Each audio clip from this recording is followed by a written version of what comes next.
When I married Oliver, I could not even imagine that I was marrying not only him, but also his mother. At the time, I was happy, in love, and believed that we would create the perfect family.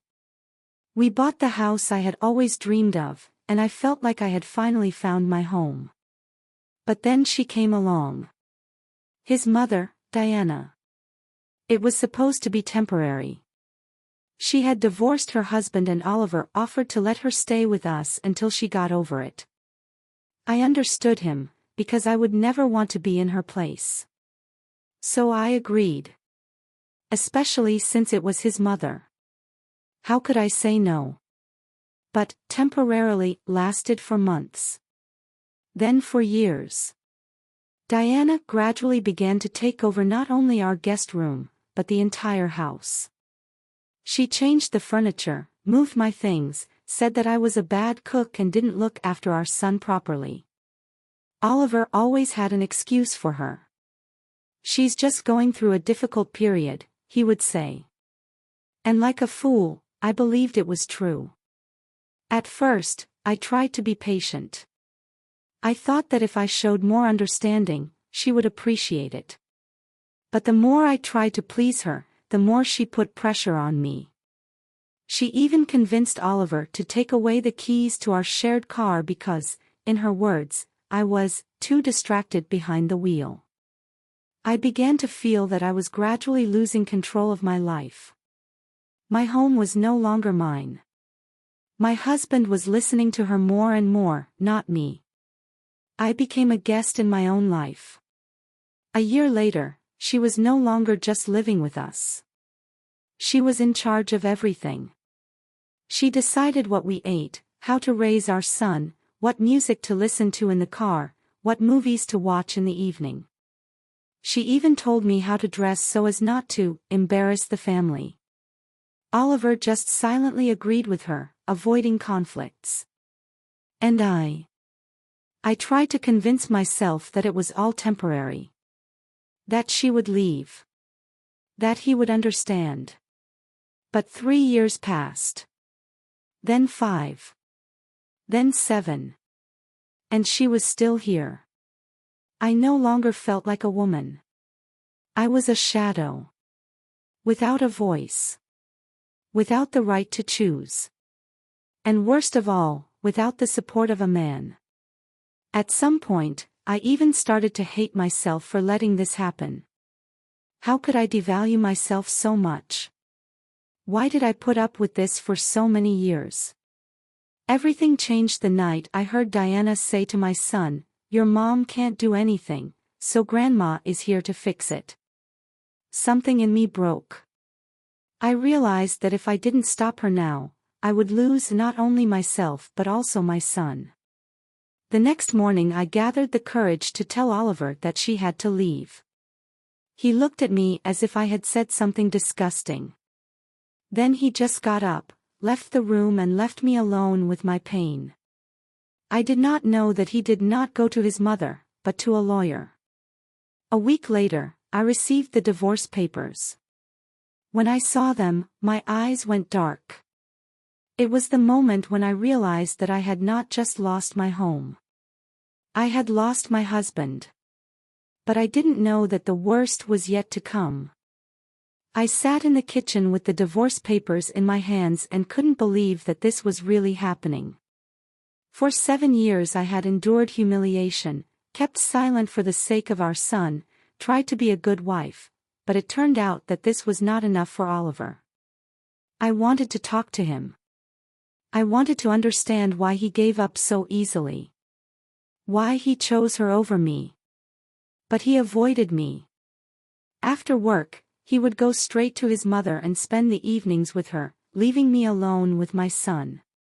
Diana, as always, looked pleased. She didn't even hide her joy. Her goal was achieved, she got rid of me. I felt powerlessness swallowing me up. My house, my life, my family, everything was destroyed. And I was left alone, without support, without a foothold. In despair, I called my friend Emma, who had long warned me that Diana was gradually destroying my marriage. But I didn't listen then. I believed that love would overcome everything. Emma told me one thing that stuck deep in my head: you can't win as long as you play by their rules. Find their weakness. These words seemed to wake me up from a lethargic sleep. I began to remember all those years when Diana had complete control over our finances. She forced Oliver to sign the house over to her for the safety of the family. She decided how we spent our money, where we went on vacation, even what gifts we bought our son for the holidays. Oliver was blind and obedient. And then, when I had almost resigned myself to defeat, I received a call that changed everything. It was Oliver's father, Richard. He had long since divorced Diana and lived in another city. We hadn't spoken in years, but he always treated me warmly. His voice was quiet and a little guilty. He said, "I can't keep quiet anymore. They have deceived you. Oliver has a secret account that Diana opened in his name a few years ago. They have been hiding money from you, preparing for this moment. She's been planning this divorce for a long time." My breath caught in my throat. It turned out that all these years Diana had been forcing Oliver to transfer money to a separate account so that I would be left with nothing in the event of a divorce. They acted cautiously, step by step, taking away everything from me: my house, financial stability, and even respect in the eyes of my husband. I felt rage boiling up inside me. But I wasn't going to cry or beg. I knew that was what they were waiting for. Now I had a weapon. I was awake almost all night. Thoughts were spinning chaotically in my head. Oliver's betrayal, Diana's treachery, the secret account I learned about from Richard. All of this mixed into one big ball of pain and anger. But with it came the realization that I was no longer a victim. The next morning I woke up with cold calm. Now I saw everything clearly. Their game was dirty, but I had also learned how to survive among lies and manipulations. First of all, I turned to a lawyer. A woman named Lauren was a real shark in family law. She listened carefully to my story, reviewed the divorce papers, and said, "They are sure you are broken. But that's your advantage. We will make them show their true colors." Lauren advised me to take my time and keep up the appearance of a weak and confused wife. Oliver and Diana must not realize that I know about the secret account. I began to act. Oliver continued to act cold, as if I no longer existed for him. He was completely under the control of his mother, who now openly felt like the mistress of my house. She walked around the kitchen giving orders and pretended that she was the one who was raising my son. I was silent. I endured. I watched. While Lauren worked on collecting evidence of hidden assets, I gradually began to extract information from Oliver.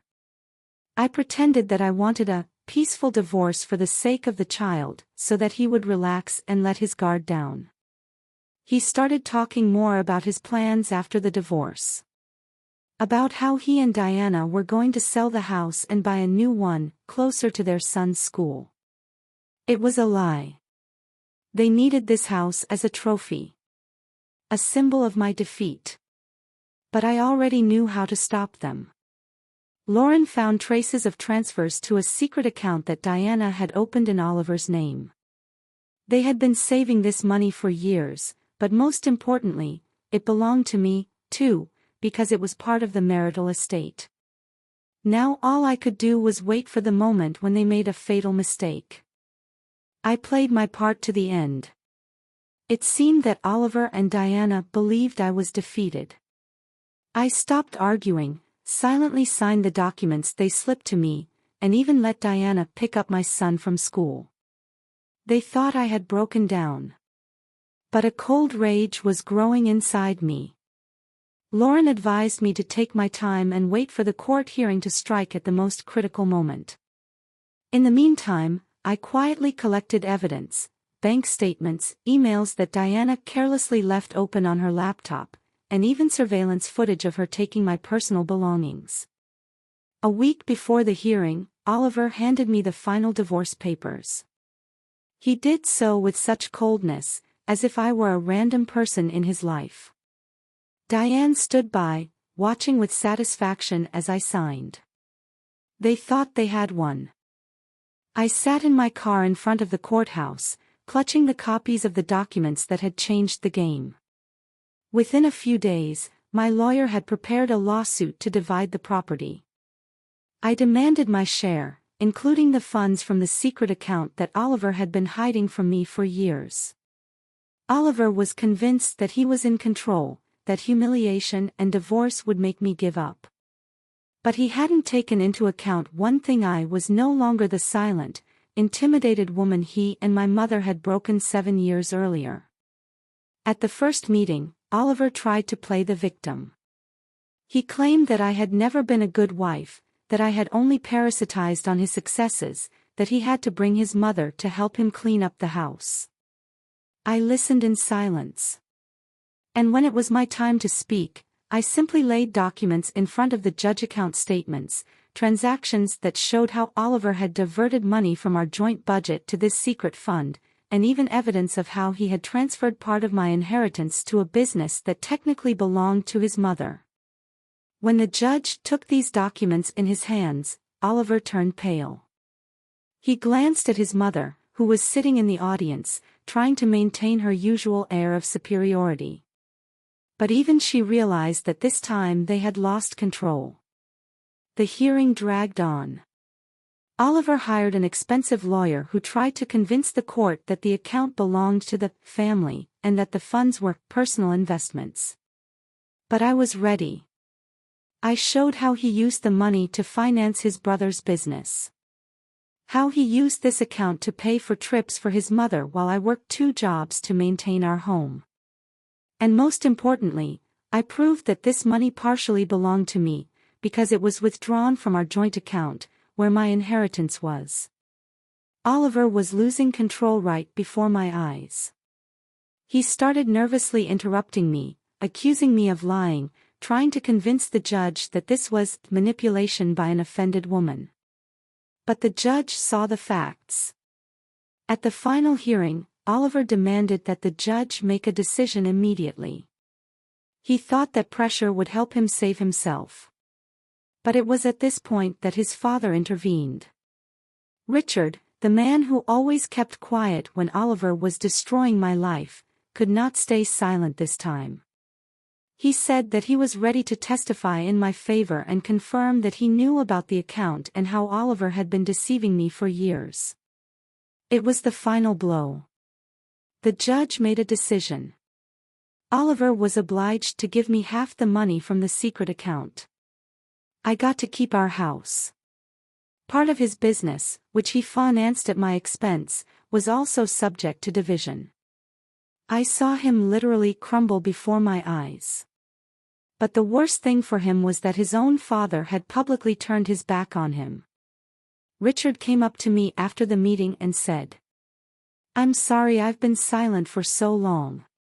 But I couldn't watch my son destroy another man's life anymore." Oliver lost everything: money, house, business, and even the respect of his father. And me. I felt free for the first time in 7 years. I was standing in front of the door of our house. Or rather, my house. For 7 years, this house had been a prison for me. A place where I lost myself, day after day, watching my mother-in-law seize my territory and my husband turn into a stranger, a cold person. And now. The silence. For the first time in years, it was quiet. Oliver didn't show up after the court ruling. He disappeared. His mother, too. The last I heard, they had gone to his brother's house, which they had financed with my inheritance. I didn't feel any joy. Only emptiness. I walked through the rooms that still bore traces of her presence. Old curtains she had hung instead of my favorite white ones. The heavy furniture she brought from her home when she'd moved temporarily. 7 years. For 7 years, I was silent, I endured, I tried to save the family that Oliver and I were building from scratch. But they destroyed everything. And worst of all, he betrayed me. Not when he brought me the divorce papers. But much earlier, when he allowed his mother to destroy me as a woman and as a person. I opened the safe in the closet where the documents for the house were kept. Now it is officially mine. And the money from the secret account I received after the trial was also in my new account. Part of me wanted to just sell this house, take the money and go as far away as possible. But the other part. I realized that Oliver and his mother had always seen me as weak. They thought they would break me, kick me out, leave me with nothing. And now that I won, I wanted this house to be a reminder of who I really am. Oliver tried to contact me a few weeks after the court decision. His voice on the phone sounded tired, broken. He said he was sorry. That his mother had destroyed not only our marriage, but his life. That he was left with nothing. But I didn't feel sorry. Then I got a call from Richard, his father. He told me that Oliver was still trying to shift the blame to everyone around him. That he hates me for taking everything away from him. And that his mother now blames him for letting me win. I just kept quiet. It's not my fight anymore. I changed the locks in the house. I took down the heavy curtains she had hung and brought back my favorite white ones. I threw away the old furniture and filled the house with things that brought me peace. One day I received a letter from Oliver. He asked me to meet him. He wanted to explain everything. I tore up the letter without even reading it. I didn't want to know the truth. What was the truth? Did he really love me but was weak, or had he always used me as a source of comfort and money? It didn't matter anymore. I had gone through hell. But I came out of it different. Now I knew how far people can go when they feel they control you. And how much you can take when you are deprived of your right to vote. This story is not about divorce. It's not about money. This is a story about freedom. Sometimes, to get it, you have to lose everything, and find yourself. I closed the door of my house. And for the first time in 7 years, I breathed a sigh of relief.